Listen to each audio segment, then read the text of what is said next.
So today we're going to go over a case that just got started in her care with us. There was a mother and a daughter who were recently in a car accident. We're going to focus on the daughter in her case today. She's a 17-year-old girl, came in and was having low back pain after the car accident.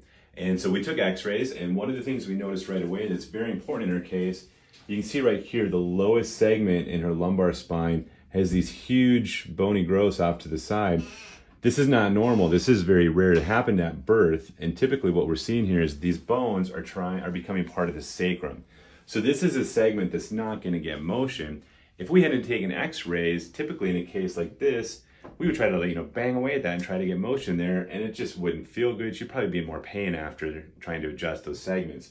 So really important that we're aware of this in her case, because now our focus is not to try to get motion in here, but make sure these joints or sacroiliac joints are moving well, and all these bones above, the lumbar bones above, are moving well. The other thing that we did in her case is we wanted to see what motion looked like in her spine as she bent laterally to the left and to the right.